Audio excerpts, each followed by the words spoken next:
Hello everyone, and welcome to this webinar dedicated to Octopath latest development. I'm Quentin, I'm Octopath co-founder, and today's session will be hosted by Wamar. Wamar is engineer from our support department. The agenda of today is very straightforward. We will take about 20 minutes to present you the new features we developed and released in Octopath over the last 12 months. And then we will wrap up the session with a Q&A session. So while the session is running, feel free to drop all your questions in the Q&A box and Q&A menu at the bottom of your screen, and we'll take care of responding to all the questions at the very end of the session. Just note that the webinar is being recorded and will be shared with you by email afterward. So enjoy the session, and Wamar, over to you. Thank you, Quentin, and hello, everyone. So, as Quentin said, I'm going to show you the main new things that we put out in Octopath for the past months. So what I'm going to do is do just like how you will do to perform a load testing campaign. So I'm going to start with the design phase, then the runtime, and the analysis phase. So let's start with the design. And the first thing that you might have noticed already is that we have now the possibility to create Playwright virtual users. So for those of you who are not familiar with Playwright, it is a browser-based functional testing tool, which means that now you can import the scripts that you created on Playwright and execute them on Octopath during your load tests, which means that you can now generate the load with your classic protocol virtual users, where they will send a request. And on top of that, you can execute some browser-based users that will get some response time that will include the browser part of those response times. So just to show you, so just have to click here. You can upload your scripts and your package file. I can show you a sample view. So it will look like that. You have the script. So all those lines are just the actions that you do on the browser. And you have the Playwright configuration file also that you can modify and add the dependencies and so on. And you can validate it, you can execute it just like a classic VU, but it's made not for the load, but more to take some response time with the browser, as I said. Okay, so let's go back. Also, what we added, so let's go back to the creation.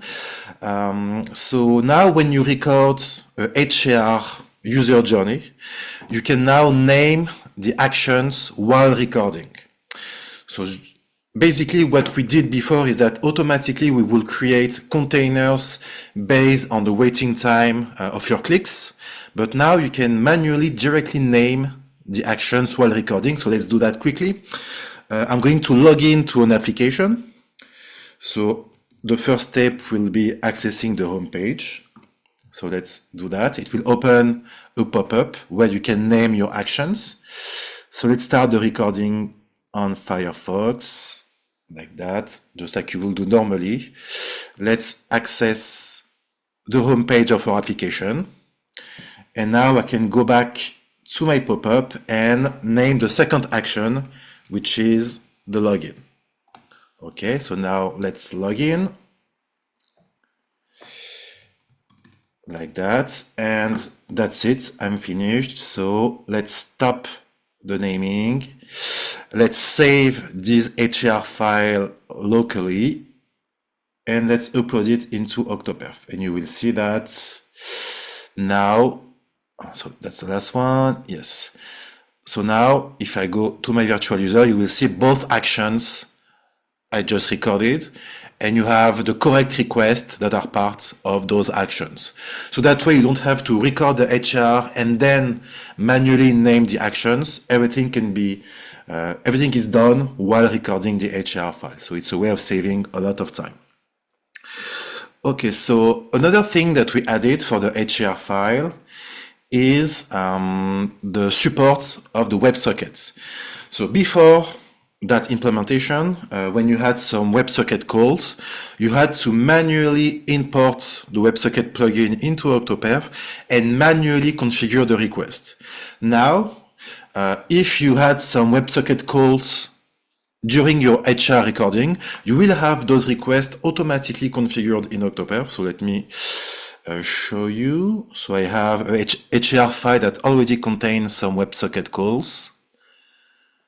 Let's open it, and you will see that here you have the WebSocket connection opening, which is already configured. And so that way you don't have to do that manually. Everything is part of Octoperf automatically. And if you are on the on-premise version of the platform, we also integrated, of course, the WebSockets, and we automatically integrated the plugin also. That way you don't have to manually download the plugin and put it into your project. Everything is part of Octoperf by default. Okay, so now let's go and open virtual user. So let's open that one. Okay. So we added, so for those of you who like to extract values using GemsPass, it is now possible. So if you go here and go here, we added GemsPass. So it's a way of extracting values from JSON responses.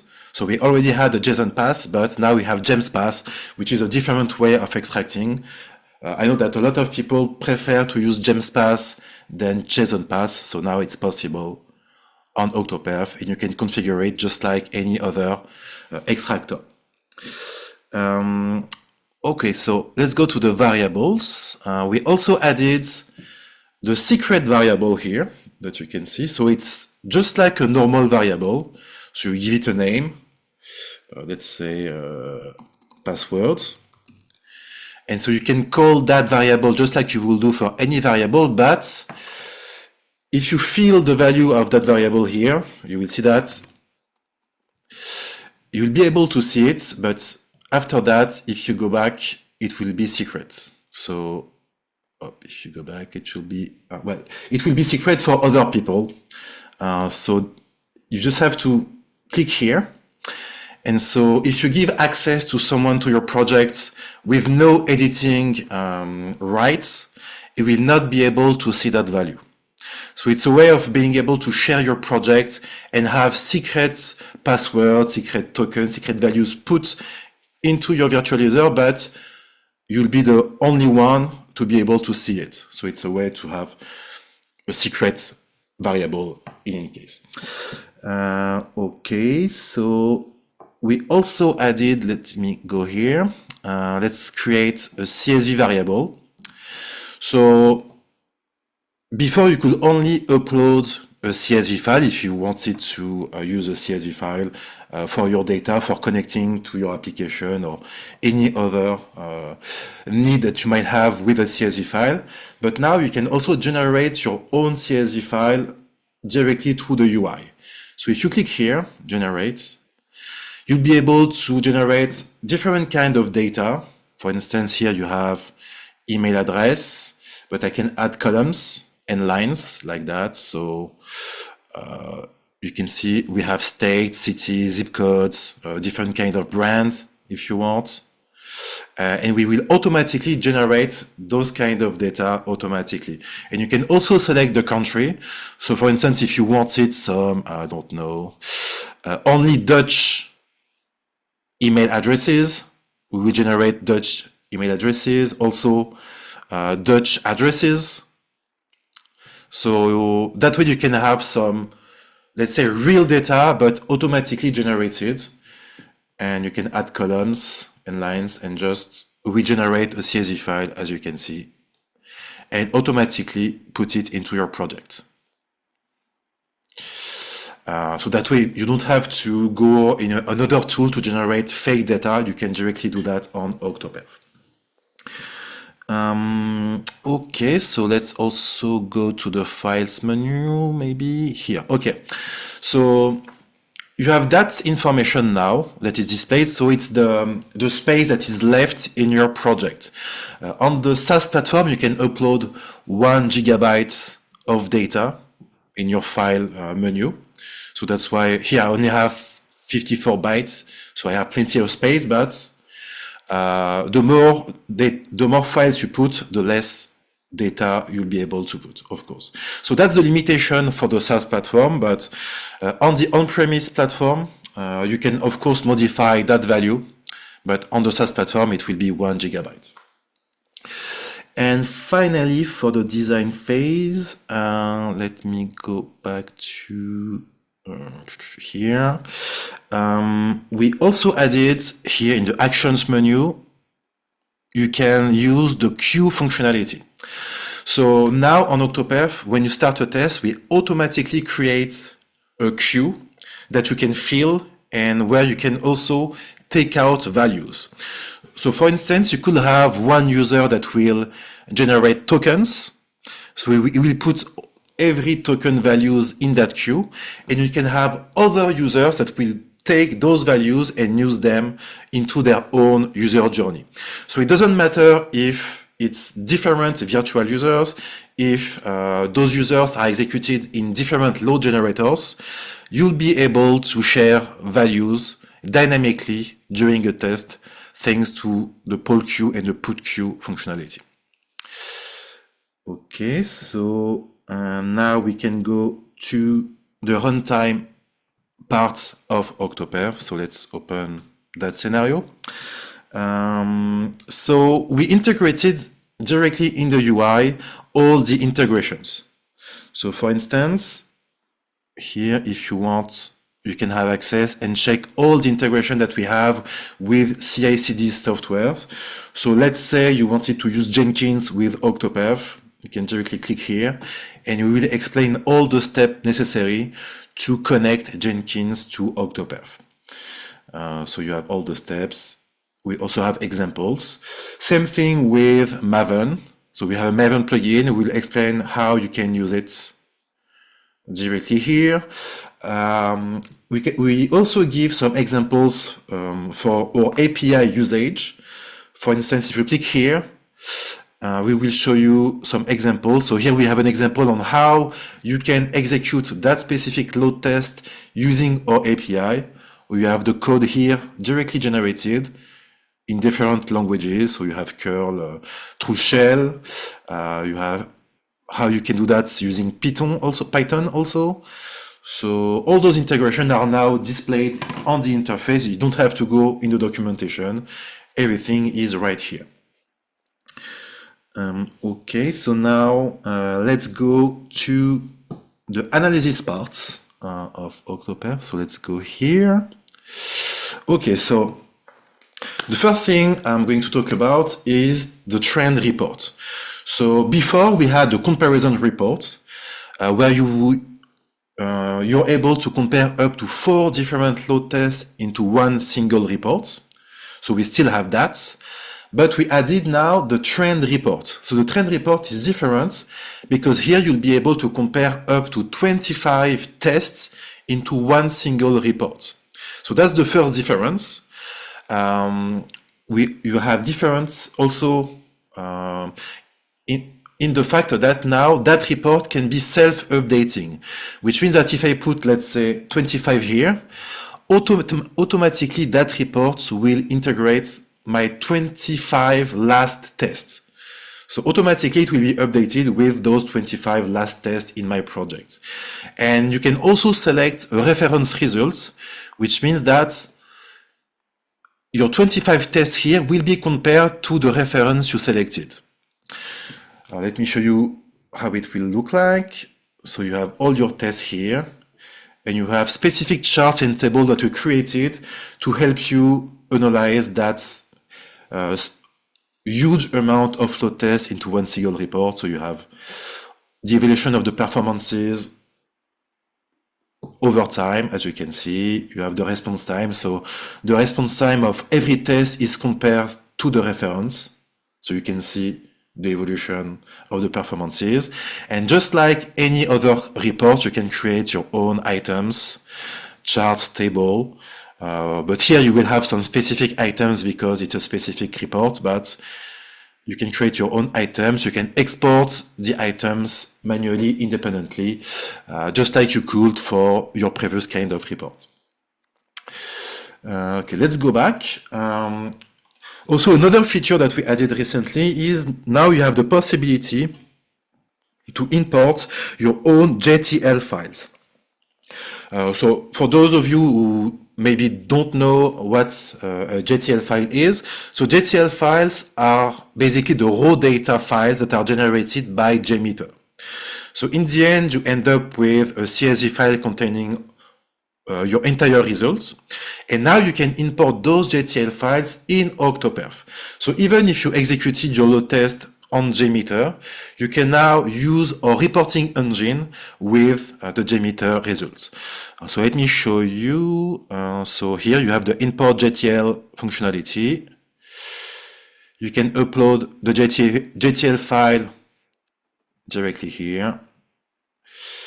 And so you just have to wait a little bit, and the JTL file was imported, and you will have the same kind of report that you have with a classic Octoperf load test, but with your own JTL file. So as you can see, you have the table with the response time, you have all the classic charts and tables that you found in Octoperf, but with your own JTL file. And just so you know, it's a free feature, so you can directly create your free account on Octoperf and import your JTL files and use our reporting engine with your JTL files. Okay, so let's go and see other features. I'm going to go to another project. Okay, so let's open a report. Let's open that one. So the first thing that I'm going to show you is now, if you select a time range, let's say I wanted to focus on that specific part of my report. Now we will display that time range in the description of your load test. That way you don't have to search and click here to find where the time range was configured. It's now automatically displayed at the top of your screen. Let's go back. Okay, we also have multi-term filters in graphs. So let me show you exactly what's a multi-term filter. So let's say I created a line chart with the response time. Let's delete that one. Okay, so let's select a specific virtual user. Okay, so now you can select multiple items, multiple metrics in one single metric. So let's say I wanted to create a chart that will include that request and that request, but as a single metric. It's now possible. So now we have both requests that have been merged into one single metric here. So you can do that with many kind of metrics. I did that with requests, but you can do that with other kind of metric. And that way you can customize your charts even deeper than was possible before. You can also save your result tree layout. Let me show you exactly. So if I go there, okay, so let's say I wanted in my PDF file to have that specific container opened. So if I do that and I export the PDF, I didn't save, I think I didn't save, but we will see. Okay, no, it's okay. So as you can see, that specific container is open. So you can do that with any kind of table. In that way, you can customize your PDF file to show exactly what you want. And if you want to modify that, you just have to go back and modify the result tree, generate the PDF again, and you will have whatever you want already opened in the PDF file. We also have what we call insights. So let's go here. So insights is the insights are tips that we automatically generate for every report. So we analyze the results of your load test and we give you some tips, some advice to tell you, okay, maybe you have an issue with that with that request, maybe you have an issue in terms of errors. So as you can see here, we have an issue with the hit rate inflection point, which means that the hit rate doesn't follow the number of users, which a lot of the time mean that you have an issue in terms of maybe response time or errors. It will happen. So if you want to know more about that specific tips that we displayed, you can click on more or inspect. So if you click on more, it will show me the charts that will show me that indeed I have an issue in terms of hit rates here. As you can see, the hit rate on that part doesn't follow the number of users. That's why we had that specific line in the insights. We can see that we have a peak of errors. We have a lot of different response times also, which means that our response time are not stable. So you have all those tips. I'm not going to show them all, but it's a way of make the analysis part quicker, because you will already have some analysis parts automatically done. And it's a part now of every report that you generate. So I will let you check yourself, but it's quite useful as a first level of analysis. Okay, so we are almost at the end of this demo. So finally, as a matter of fact, let me go there. So we added something that is quite useful in the notifications here. So we still have the possibility to be notified at the end of a test by email, Slack channel, Microsoft Teams, HTTP webhook, or Jira of the results of the test automatically. But now with the email notification, you can also receive the PDF file automatically. So the PDF file that I showed you earlier can be sent to you automatically by email. And furthermore, you can also apply your own template to that PDF and then have that customized PDF sent to you automatically. And that way you can have detailed information about your reports automatically by email without having to connect to Octoperf. And finally, it's a global improvement. We updated JMeter to the latest version, which is the 5.6.3. We waited, I think, 6 months before updating, and that's what we do every time to make sure that there's no problem with that new JMeter version. And as a matter of fact, on that new JMeter version, there was an issue with some plugins. We waited for those issues to be corrected, and we helped a little bit to correct them. And when it was sure that the plugins were working, we updated to the latest version. So you can use that version with Octoperf now. And just to finish, so everything that I showed you is important, but of course it's not everything that we've done last year. If you want to know everything that we've done, you can go to the release notes part of our documentation here, and you will see every release note for every version. So as you can see, we have a lot of things that we changed on Octoperf and we upgraded. So you can check that yourself. And if you want to know when a new version is out, it's also a good reflex to go to that page and to see when a new version is out and what exactly we've done on that new version. So thank you everyone for listening, and it's the part where you can ask questions, I guess. Yeah, absolutely. So thank you very much, Wamar. And we hope, guys, that these features will be useful for your daily testing. In any case, we try to do this kind of meeting on a more regular basis to update you on the latest feature in October. So Wamar, we already have a few questions. So let me share that with you. The first one is about CSV. For the CSV variable generator, is it possible to generate data with prefix or some pattern? For example, if I want all emails to be on at october.com. So you can't exactly customize. You can customize only the column names, but we can't customize that directly using the interface. But I mean, you could edit that, I guess, after that, using, I don't know, Excel or something like that after generating the CSV file, but not automatically, no.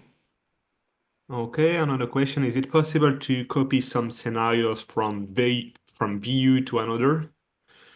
Some scenario? You mean, Yeah, absolutely. This is the question. So, you mean a scenario load test, I guess? I don't know. It's not precise. So, I'm not sure what it means. Copy a scenario, you mean like a user journey, a virtual user? yeah, perhaps it's about the user journey. Yeah. Okay. Yeah, yeah. You can export. You can copy. Sorry, immediately. If you go there in your virtual user list, you will see that you have copy, and you can copy it to another project, just like that. Very good.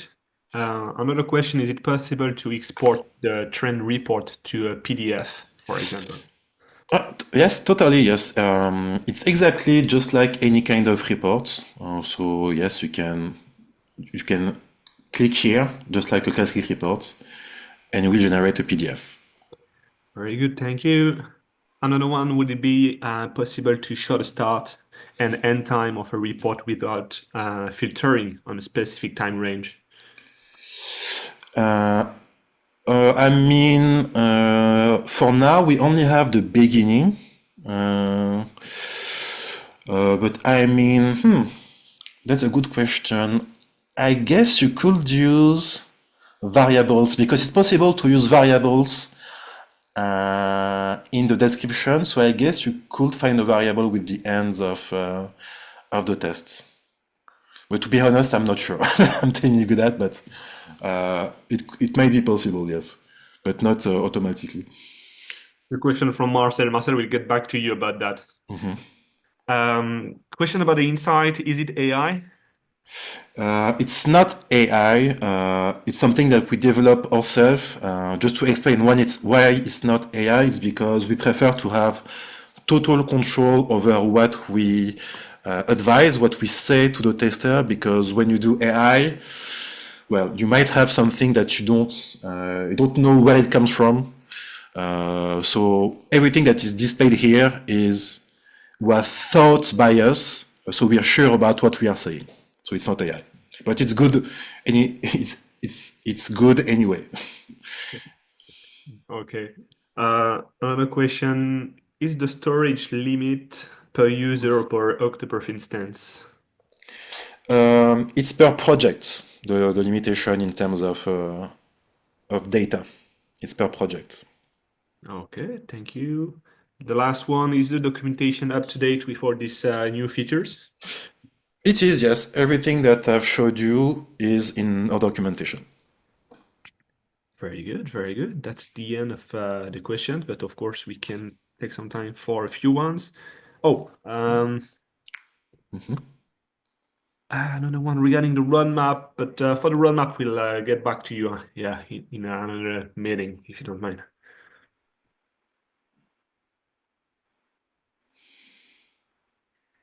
Okay, guys, feel free to shoot if you have other questions.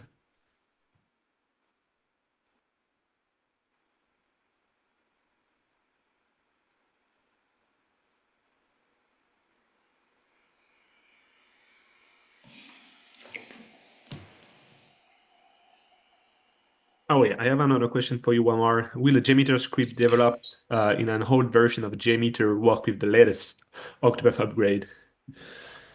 Um, I mean, usually, yes, it will be the other way around that won't work, but it's not possible. But yeah, yeah, all scripts will work on that new version. I mean, I can't say 100% that all the functionalities work the same, but I mean, we up. I mean, I think like 99.9% will work the same. Okay, very good. Another question regarding the insight. Interesting. Do you plan on using it as a comparison tool also? Insights, to be honest, it's a new feature, so we didn't think about that. We will see. That can be a good idea. I'll write it down. But for now, we are waiting for our users to use it, use the insights, give us feedbacks, and we will improve it in the coming months, and maybe we will put it into the comparison report also. Yeah, absolutely, guys. So you'll see it's called beta features on October. So we'd be happy to collect all your feedbacks about it. So don't hesitate, okay? If you try it, let us know what you think about it. Let us know what is missing. It's an important part of our roadmap for this year, so it will evolve.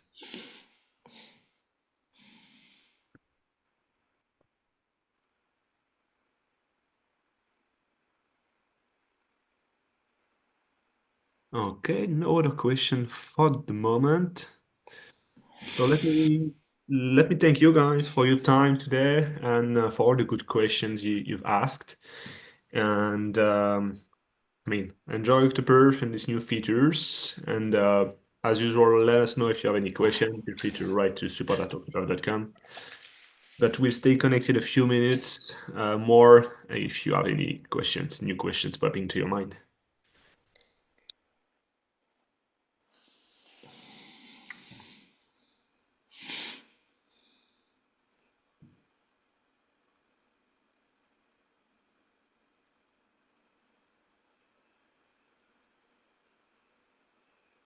Oh, I have another question for you, Wamar. Our number of browsers simulated by Octoperf for Playwright project.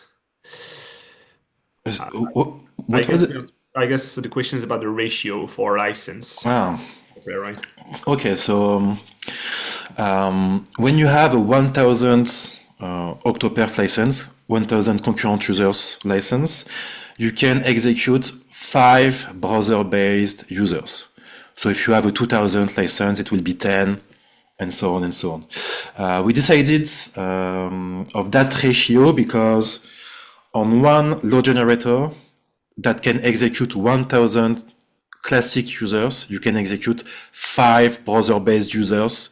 If you execute more than 5 browser-based users, you will have some resources problem on the machine. So that's why there's that limitation. Very good, very good. Thank you, Omar. Another question about Playwright. Is it possible to use it for front-end performance testing? Yes, of course, because that's mainly done for that, because as we will execute a real browser, that's perfect for front-end part of your application, yes. Yeah. And for everybody who already owned an Octopus license, as Wamar said, it's already included in your license, so there is no extra license to purchase, except if you need to go beyond the current limitation of users.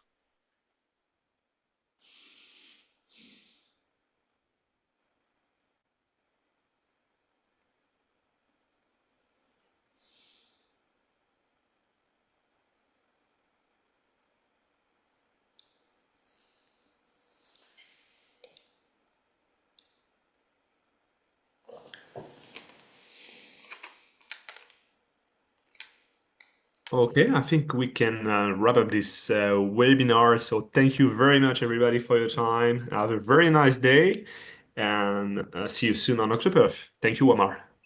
Thank you, everyone. Yes, bye-bye.